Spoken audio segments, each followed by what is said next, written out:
Broadcasting. Thank you. Hi, everyone, and welcome to the Urban Fix, Resilient Cities. The learning objectives for this session are shown here on the next slide. And we'll be following up with a survey and with more information on how to receive credit from AIA. We'll collect questions submitted to the Q&A box throughout the session, and if the speakers aren't able to get to your questions, we'll have them answered in writing and share them on the website after the teach-in. Now it's my pleasure to introduce the speakers for this session, Doug Kelbough and Harrison Fraker. After 2 degrees from Princeton University and an active professional practice, Professor Kelbough, FAIA, served as architecture chair at the University of Washington, and then Dean of University of Michigan's Taubman College of Architecture and Urban Planning. Author and editor of numerous books, chapters, articles, and essays, he won the 2016 Topaz Medallion, the highest award in architectural education. The Topaz Medallion is an honor our second presenter, Professor Fraker, also shares. After receiving his architecture degrees from Princeton and Cambridge universities, Professor Fraker taught for 15 years at Princeton, was the founding dean of a new college of architecture and landscape architecture at University of Minnesota, became the 5th dean of the College of Environmental Design at UC Berkeley from 1996 to 2008, and was a guest professor at the Sustainable Urban Design program of Lund University, Sweden, over the last 10 years. An award-winning practitioner, author, and committed teacher, he won the Topaz Medallion in 2014.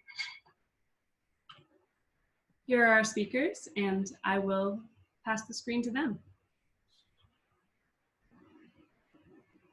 So, hello, everybody. The title of this session is based on my latest book called The Urban Fix, Resilient Cities in the War Against Climate Change, Heat Islands, and Overpopulation.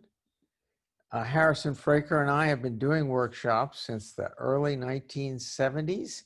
We've been involved in energy issues for that long. My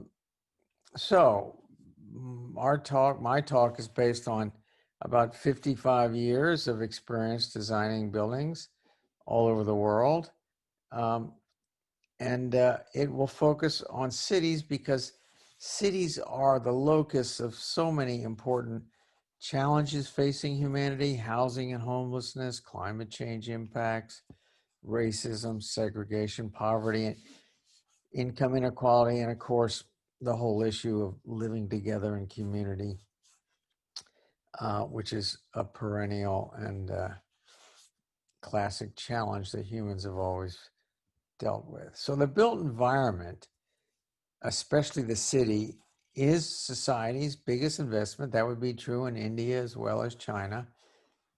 It's a huge economic investment. It's also one of our most empowering and monumental achievements. If you look at the histories of cities, including Beijing and Delhi, as well as, Rome and London and so on. So why is urbanism so relevant right now? Here are 3 reasons. One is the tsunami of urban growth.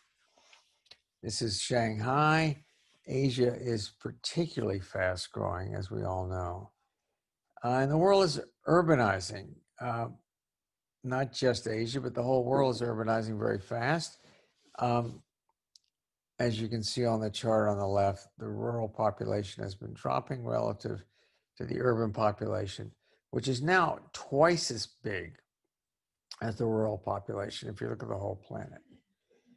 If you look at the whole map of the world here, you can see all those big cities in India and China and Southeast Asia on the right.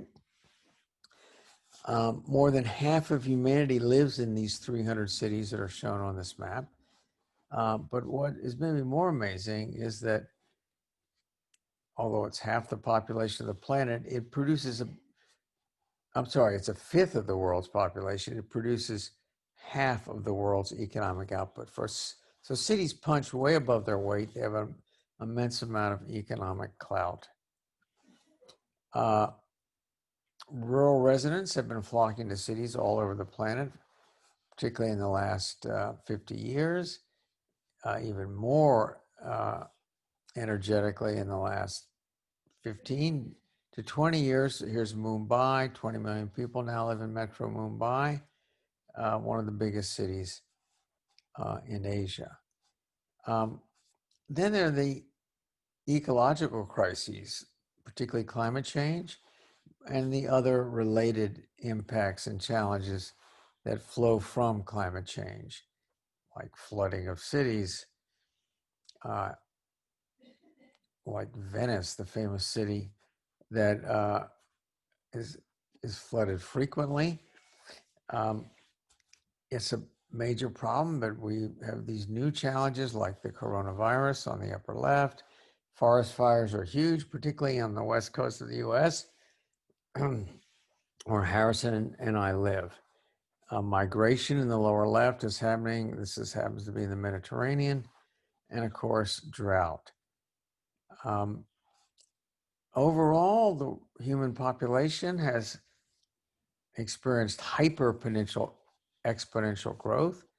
It reached 1 billion people in 1830. It took that long for the planet to reach that total population. And we've added 1 billion in the last 11 years, many of whom are in Asia, particularly in China and India. So you're going to have to speed up a little bit. All right, 50 years from now, depending on population growth and on climate change, up to 3.5 billion people, roughly half the people on the planet, could be living in places so hot today we would consider them uninhabitable, inhospitable. We've had a good run for the last 10,000 years, though, as a species. We've had near perfect conditions for humans to thrive. The temperature has been very steady, but now it's starting to change. There's no doubt that our generation will do fine, Harrison and I, but our kids and grandkids have huge challenges and problems ahead, most of which derive from too much carbon dioxide in the atmosphere and other greenhouse gases. We've been going through a cycle for a long time of heating and cooling as a planet, but right now CO2 levels and other greenhouse gases are much higher than they've ever been in the last 500,000 years. So we're in for a new phase in human evolution. Restraining average global temperatures to 1.5 degrees centigrade above pre-industrial period is expensive, but if we don't address those issues, it will be 4 to 5 times more expensive, the actual damage due to inaction on global climate change. So it's far more expensive to not act as opposed to acting now and acting aggressively. The city is not analogous to an ecosystem. We talk a lot about ecosystems. A city is in fact a true ecosystem unto itself. Human settlements are just as natural as a colony of prairie dogs, a beehive, or this bird nest shown. Like ecosystems, cities don't have to die. All organisms, all animals die, all humans die, but cities don't have to die. They can live for thousands of years. Beijing being a great example. The environmental paradox of cities, an important term in my book and in my presentation, and it is simply that when people gather in dense mixed-use cities rather than sprawling in suburbia, they have a big ecological footprint. There's no doubt about it. All those people have a big energy footprint, eco footprint, but their ecological footprint per capita, per person, is smaller than in low density patterns of development like rural areas and suburbia. So cities may not look as green as the countryside, but in fact, they are greener in terms of greenhouse gases. Here's a wonderful chart that shows it in very graphic terms.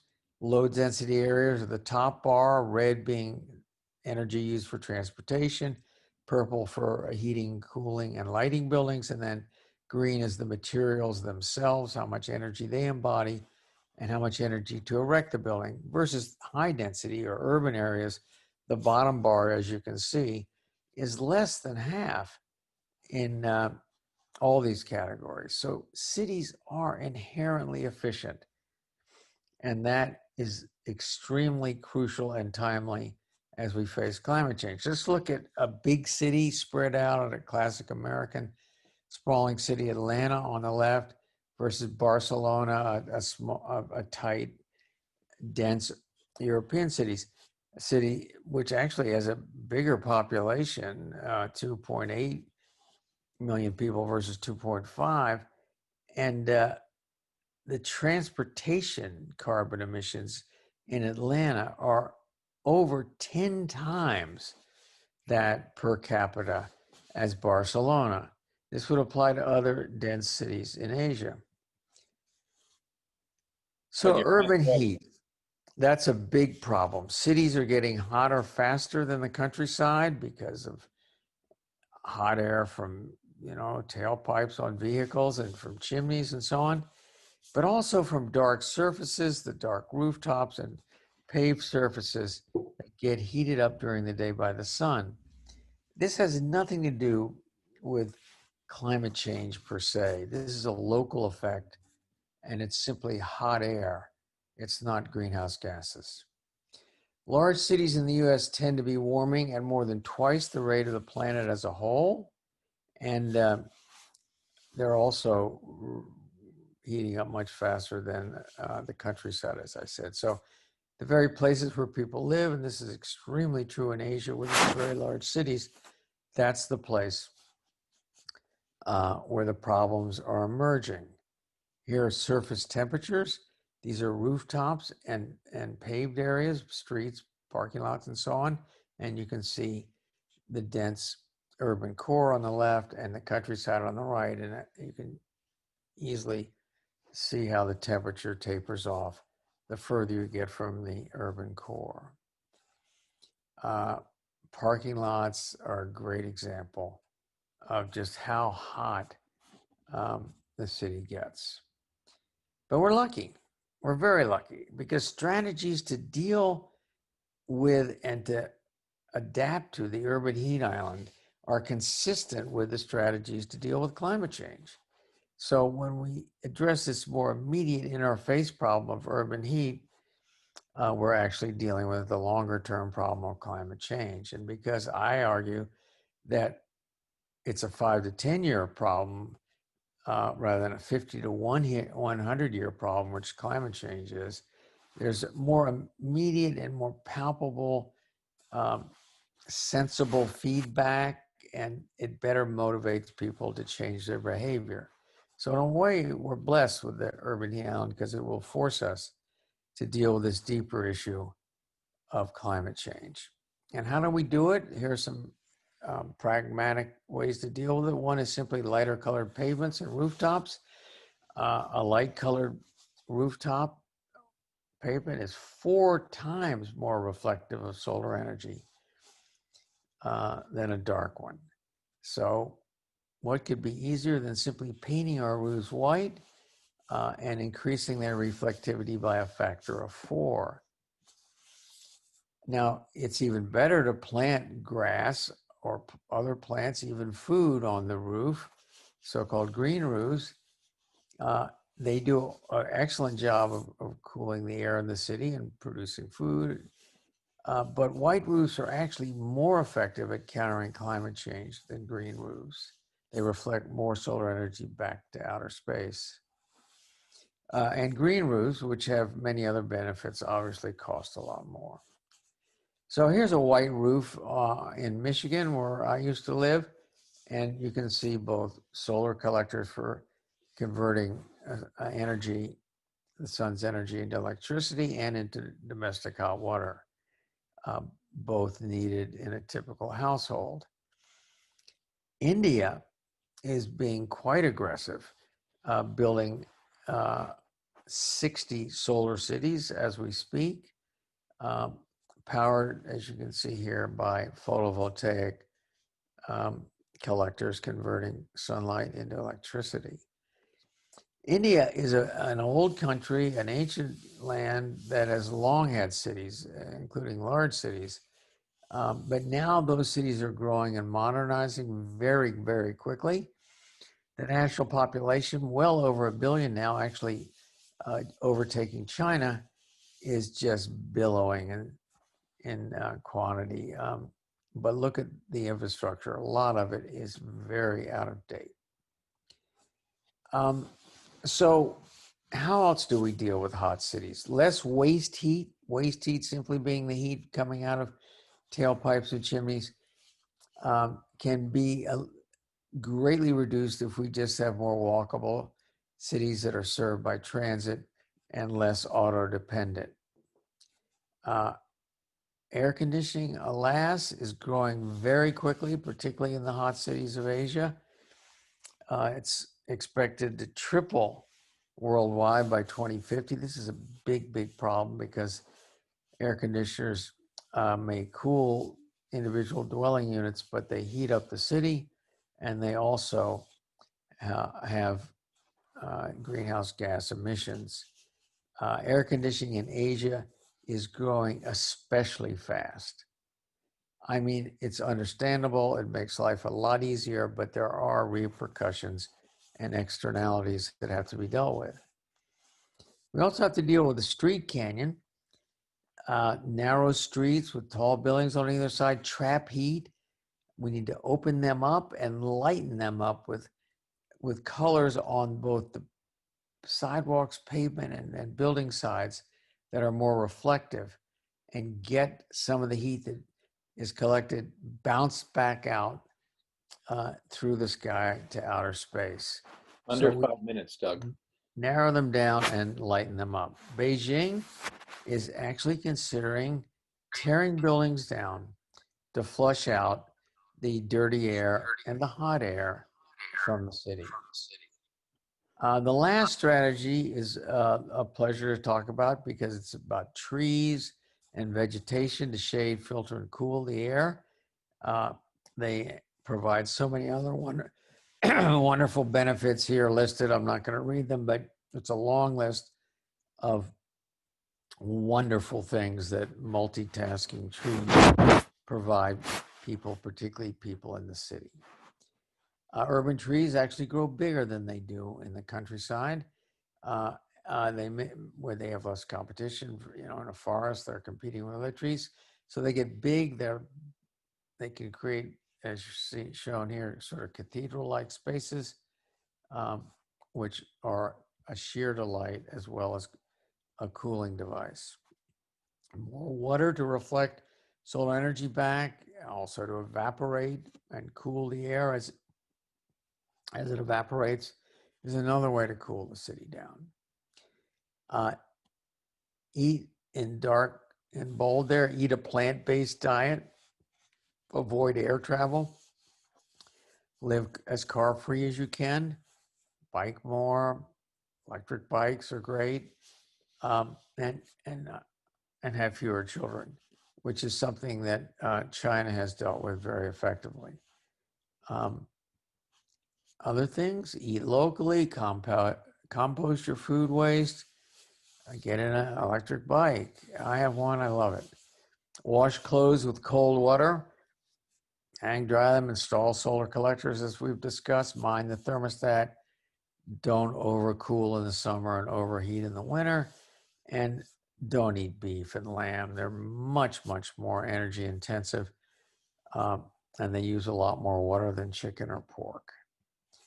A little miracle that shows we still have our share of good luck. At exactly the same time when it became clear that we have to stop burning fossil fuels, a wide variety of other technologies for generating energy became available. We're truly blessed. We're talking more and more about a sharing economy, a peer economy, these other names, crowdsourcing, the maker movement, co-creation. All these things are ways to decrease our energy footprint and also our material footprint, to use less materials to solve a problem or do a job. We all know there are many problems facing the planet. Here they are sort of outlined from climate change to aging to slums to poverty to coastal issues and lack of fresh water, ecosystem degradation. We have to solve these simultaneously. We don't have enough time to address them one at a time. Synergy is essential as we go forward. Not a minute, Doug. We don't want to forget to enjoy life. Don't forget to dance. Here's a picture of India. Good luck and safe passage to the 5 billion fellow humans who live in burgeoning Australasia. Now, and by the way, if you're interested in my book, let us know. And here's my partner, Harrison. Okay. Hello, everybody. I would like to follow up with Doug's wonderful introduction and talk about 3 important how-to concepts related to sustainability and resilience. One is the importance of integrated whole systems thinking when we're designing, finding the synergies between buildings, transportation, energy, communication, water, waste, food, and the microclimate. I also want to call attention to the environmental performance of public space. I think it's an underdeveloped design opportunity to create sustainability and resilience.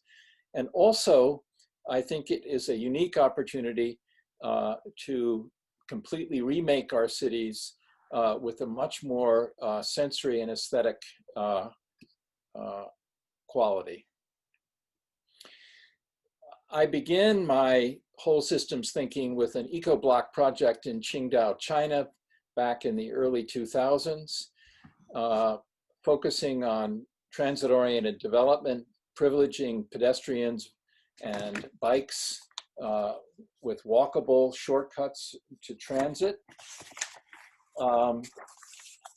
It's followed by having deep energy efficiency in the buildings, and then using the buildings, their roofs and their shading devices for PV solar or for micro wind on the roofs or shading devices, collecting the organic waste, sludge and green waste to generate biogas for cooking or backup electricity, collecting and treating wastewater for appropriate use either as gray water irrigation or treated further for drinking. There's no silver bullet in any of these strategies. Each one has to be done, but it is possible at the block scale to have 100% renewable and almost zero new water. And you can see in the image on the left, the mixture of high rise and low rise. The problem is, what about existing buildings in China?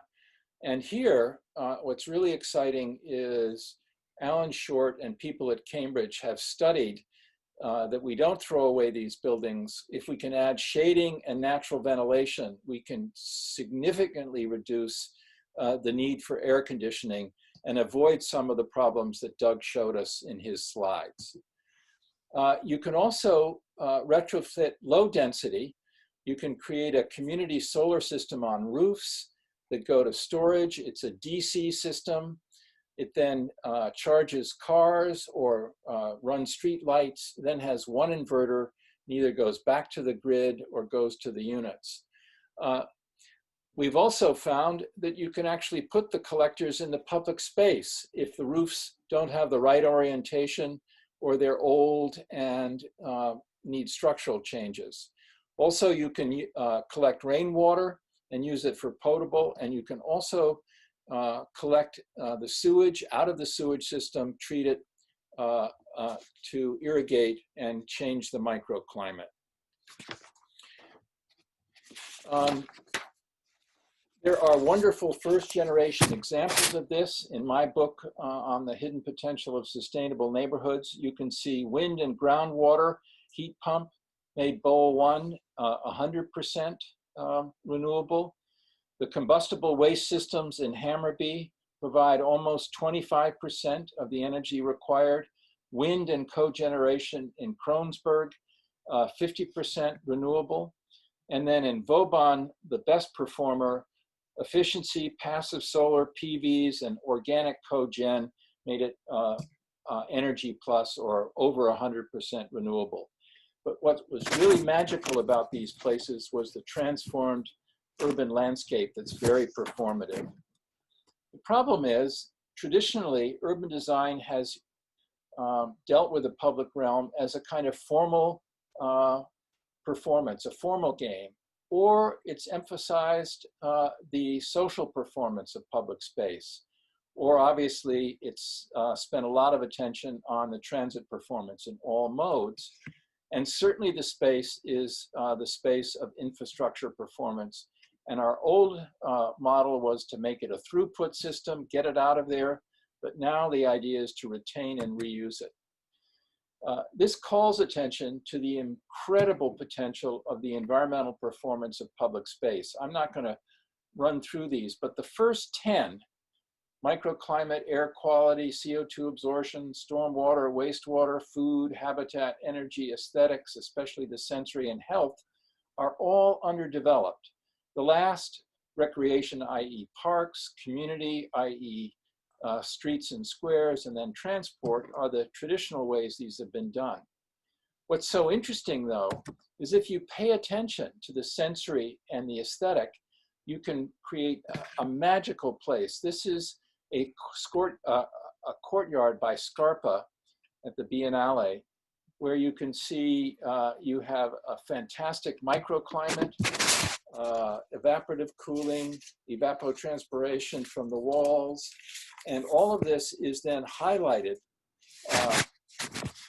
by the sound and smell of these things. And you can see the fountain that tinkles in the water also has this dancing reflection on the soffit. So it's a sensory and aesthetic oasis.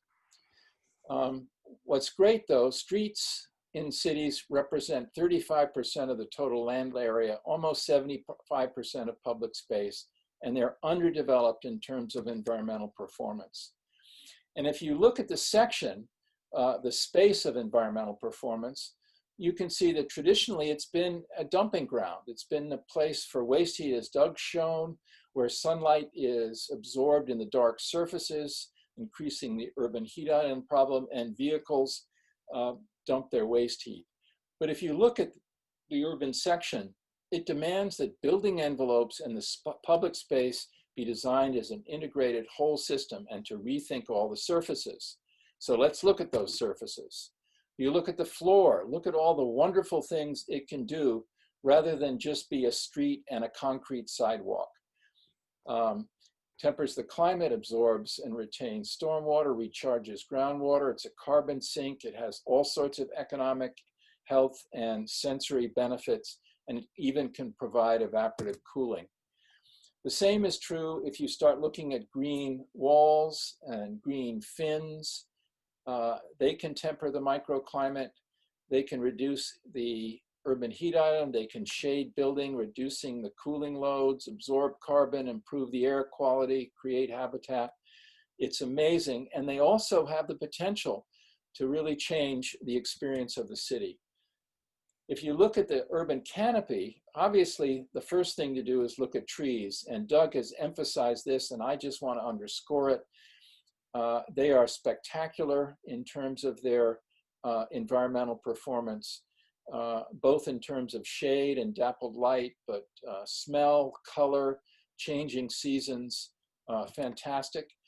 But in lots of cases, you can't plant trees. And so using canvas awnings or green trellises or even energy producing trellises can have similar eco-functions and co-benefits. Doug talked a lot about white roofs. They are terrific. They do reflect the sunlight back to space, but they also can be a new experience for the city.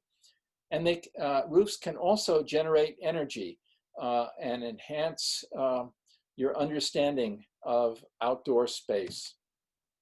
And finally, a little bit about urban roofs, where you can have gardens for food, gardens for flowers, and you can even have a whole new social community in a neighborhood created by this. So that suddenly there's a social and aesthetic value. Even though they are more expensive, they can be a whole new space in the city. What's so interesting is if you look at traditionally some of these wonderful places, like Paley Park in New York, where it does reduce the temperature by 10 to 12 degrees Fahrenheit, it also has all sorts of wonderful qualities that have been underscored by neuroscience. We empathize with the welcoming forecourt. We empathize with the enclosure of the room itself, with the water wall and the green walls that enclose it. It has wonderful environmental performance, shade, evaporative cooling from the water wall, evapotranspiration from the green walls, sensory engagement, sound, smell, touch of the materials, the feel on the skin, and the dappled light. And it fulfills a primal need for meaning. This has a wonderful sense of whole, an atmosphere, a quality, a character. It's a memorable place. So it's much more than just a technical fix. So if you look at some other ways in which we might use some of these systems, it's possible to use some of these sustainable systems to create a climate oasis in Harlem, where you add 70% shade on the cross streets, and then you have a movable awning on the avenues, so you can shade it during the day, but open it to the stars and the night sky at night. Or you can turn some of the cross streets in New York into a power plant with PVs shading the street. It becomes a shading device, reducing the heat island, and you can even create a hanging garden. I want to end on this one because if you look at the incredible width of streets in China, especially in China, the street space itself could be both a power plant, a shading device, a hanging garden, and completely transform cities. Unlocking the creative and sensorial and poetic potential of these sustainable systems is really in its infancy, and it could be a whole new urban design toolbox.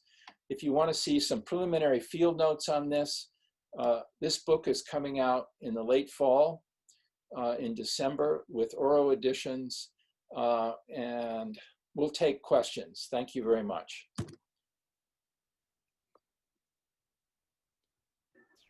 Good job. Thank you so much, Harrison and Doug. We'll be taking questions through the Q&A box. And I haven't seen any yet, so I'll start with one that I've been wanting to ask through watching your numerous presentations.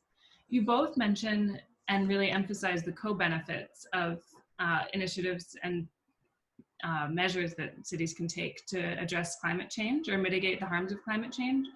You mentioned co-benefits for health and social equity and aesthetic experience. And I wonder what either of you has to say on how practitioners and policymakers can best frame and package these co-benefits of carbon mitigation strategies to further policy adoption or change in industry. Go ahead, Harrison. Well, I think that is really the crux of the problem. We have these wonderful integrated technical solutions, and we know that they can be designed to be, much richer in terms of the senses and aesthetics. The problem is finding ways to activate and to deploy these strategies in a much more rapid fashion. And Doug sort of alluded to the fact that as the